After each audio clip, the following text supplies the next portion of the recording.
अस्सलाम वालेकुम गाइस, आज हम एक फैक्टोरियल फाइंड करने वाले हैं through numbers.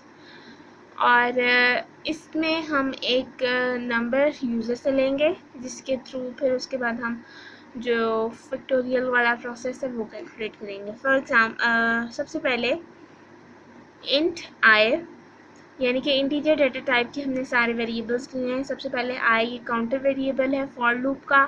Fact is equals to 1 यानी कि फैक्टोरियल को मैंने पूरा नहीं लिखा, उसकी शॉर्ट फॉर्म लिख दिया fact, that is equals to 1। अब ऐसा है कि फैक्टोरियल में हमारे पास सिंपली मल्टीप्लिकेशन हो रही होती है कि जितने भी नंबर आपके होते हैं, फॉर एग्जांपल 1 to 4 का अगर फैक्टोरियल हमने फाइंड करना है तो 1 4s are 2 4s are 3 4s are 4 4s are, और ये सब एंड में ऐड हो जाएंगे। और फिर उसके बाद जो एंड का नंबर फॉर एग्जांपल 24 आंसर आता है वो हमारे पास फैक्टोरियल होगा 4 का। इसी तरह 5 का फैक्टोरियल हमारे पास 120 होता है। अब सिंपली यहाँ पे मल्टीप्लिकेशन हो रही है। अगर फॉर एग्जांपल फैक्ट में 1 नहीं लिखती तो यहाँ पर बाय डिफ़ॉल्ट वो इसके अंदर ज़ीरो मतलब इनिशियलाइज करवा देगा और हमारा पूरा प्रोसेस जो है वो ख़राब हो जाएगा। इसलिए हम मल्टीप्लिकेशन हो या फैक्टोरियल हो, इन सब को हम 1 से इनिशियलाइज करवाते हैं। और हाँ, सम के लिए हम इसको 0 से ही इनिशियलाइज करवाएंगे क्योंकि उसमें हमारे पास मल्टीप्लिकेशन नहीं होती कि वो आंसर हमारे रिज़ल्ट पर कोई इफेक्ट कर सके। इसलिए फैक्टोरियल को हमने यहाँ पे 1 के थ्रू इनिशियलाइज करवाया है एंड हम जो है ये एक वेरिएबल लिया है जिसके थ्रू हम यूज़र से वैल्यू गेट करेंगे।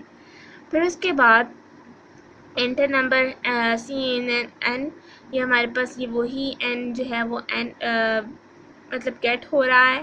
फिर उसके बाद फॉर का लूप लगेगा। यहाँ पर हमने आई को इनिशियलाइज करवा दिया 1 से। I is less than equals to n, यानी कि आई तब तक चलेगा जहाँ तक n जाने को कहेगा। फॉर एग्जांपल अगर n मेन वैल्यू हमारे पास 3 है तो ये i is less than equals to 3 हो जाएगा, ठीक है।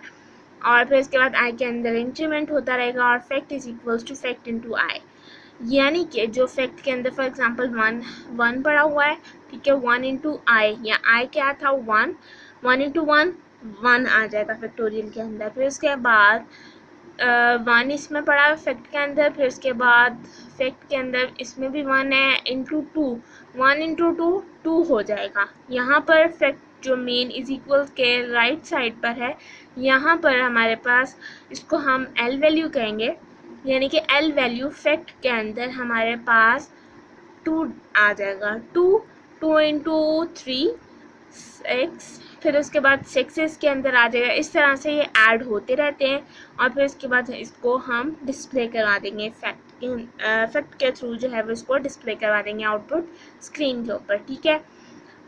सबसे पहले अब इसको रन करते हैं, फिर एक और केस डिस्कस करते हैं। फॉर एग्जांपल मैंने 5 एंटर किया तो आंसर इज़ 120, यानी कि कोड हमारा ठीक है। मैथमेटिकल ऑपरेशन है ये फैक्टोरियल का, इसलिए हमें कोई मुश्किल नहीं हो सकती। फॉर एग्जांपल 3 डालती हूँ तो 3 का 6 आएगा। और एक और अगर हम डालें 4 का चेक करते हैं, दैट इज़ 24, ठीक है। फैक्टोरियल अगर हमें यूज़र से वैल्यू गेट करनी हो, अगर सपोज़ हमें फैक्टोरियल की वैल्यू जो है वो इसी तरह करनी है लेकिन हमने यूज़र से वैल्यू जो है वो नहीं लेनी, तो उस केस में हम ये करेंगे कि इसको डिलीट कर देंगे, यानी कि n वाला प्रोसेस नहीं होगा हमारे पास।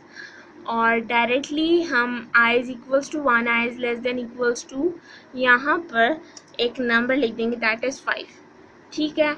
अब इसको हम करते हैं रन और देखो अब यहाँ पर वैल्यू एंटर नहीं कर रहा, यानी कि हमसे वैल्यू नहीं मांग रहा, यूज़र से वैल्यू नहीं मांगेगा, सिंपली डिस्प्ले करवाएगा दैट इज़ 120।